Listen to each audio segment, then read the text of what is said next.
ಇಲ್ಲಿ ಮುಖ್ಯವಾಗಿ ಏನಂತಂದ್ರೆ ಇಲ್ಲಿ ಹೊಂಗೆ ಹಿಂಡಿ ಮತ್ತೆ ಬೇವಿನ ಹಿಂಡಿನ ನಾವೇ ತಯಾರಿಸಿ ಎಣ್ಣೆ ತೆಗಿದೆ ಕೇವಲ ಬೀಜದಿಂದ ಪುಡಿ ಮಾಡಿ ಕೊಡ್ತೀವಿ.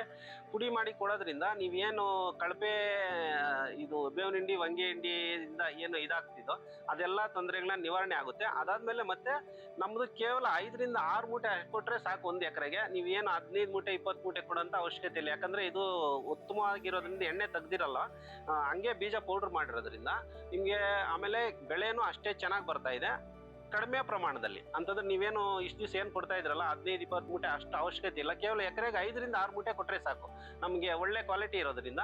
ಅದಾದ್ಮೇಲೆ ಇನ್ನೊಂದು ಏನಂತಂದ್ರೆ ನಮ್ಮ ಹತ್ರ ಬೀಜನೂ ಇರುತ್ತೆ, ನೀವು ತಗೊಂಬಂದು ಕೊಟ್ಟರು ನಾವು ಪುಡಿನೂ ಮಾಡಿ ಕೊಡ್ತೀವಿ. ನಿಮ್ಗೆ ರೈತರಿಗೆ ಯಾವ್ದೇ ರೀತಿ ಅನುಕೂಲ ಬೇಕೋ ಆ ತರ ಮಾಡ್ಕೊಡ್ತೀವಿ ನಾವು. ಆಮೇಲೆ ಮಾಡೋ ಕಾರಣ ಏನಂತಂದ್ರೆ ದೇಸಿಯಲ್ಲಿ ಪಡ್ಕೊಂತ ಜ್ಞಾನನೇ.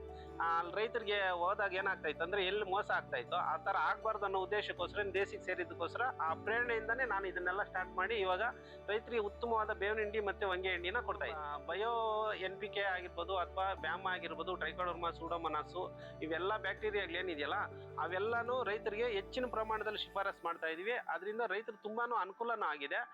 ಅದಾದ್ಮೇಲೆ ಇವೆಲ್ಲ ಕೊಟ್ಟಿದ್ದ ಆದ್ಮೇಲೆ ಏನಾಗ್ತಾ ಇದೆ ಅಂದ್ರೆ ರಸಗೊಬ್ಬರಗಳ ಬಳಕೆ ಏನಾಗ್ತಾ ಇದೆಯಲ್ಲ ಅದು ತುಂಬಾ ಗಣನೀಯ ಪ್ರಮಾಣದಲ್ಲಿ ನಾನು ಯಾವ್ಯಾವ ರೈತರು ಕೊಡ್ತಾ ಇದ್ದೀನೋ ಕಮ್ಮಿನೂ ಆಗಿದೆ. ಅದಾದ್ಮೇಲೆ ಮತ್ತೆ ಏನು ಹೆಚ್ಚಾಗಿ 500 kg 1 ಟನ್ ವರೆಗೂ ಎಕರೆಗೆ ಬಳಸ್ತಾ ಇದ್ರಲ್ಲ ಅದು ಪ್ರಮಾಣನೂ ಕಮ್ಮಿ ಆಗಿದೆ. ಕೇವಲ 200ರಿಂದ 300 kg ಅಷ್ಟೇ ಇದರಲ್ಲಿ ಬೆಳೆಗಳನ್ನ ಅದಕ್ಕಿಂತ ಉತ್ತಮ ರೀತಿಯಲ್ಲಿ ಉತ್ತಮ ಗುಣಮಟ್ಟದ ಬೆಳೆಗಳನ್ನ ತೆಗಿತಾ ಇದ್ದಾರೆ ಇವಾಗ ನಮ್ಮ ಹಿಂಡಿಗಳನ್ನೆಲ್ಲ ಬಳಸ್ಕೊಂಡು.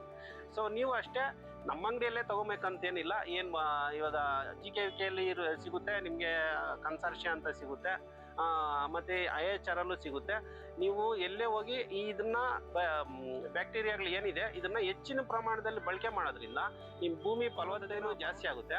ಆಮೇಲೆ ಏನು ಮಣ್ಣಿನಿಂದ ಬರೋಂಥ ಶಿಲೀಂಧ್ರ ರೋಗಗಳು ಏನಾಗುತ್ತಲ್ವ ಅದು ತುಂಬಾ ಗಣನೀಯ ಪ್ರಮಾಣದಲ್ಲಿ ಕಮ್ಮಿ ಆಗುತ್ತೆ ದಿನೇ ದಿನೇ. ಸೊ ಆಮೇಲೆ ಮತ್ತೆ ನೀವು ರಸಗೊಬ್ಬರಗಳು ಏನು ಬಳಸ್ತಾ ಇದ್ರೆ ಅದ್ರ ಪ್ರಮಾಣನೂ ತುಂಬಾ ಕಮ್ಮಿ ಆಗುತ್ತೆ.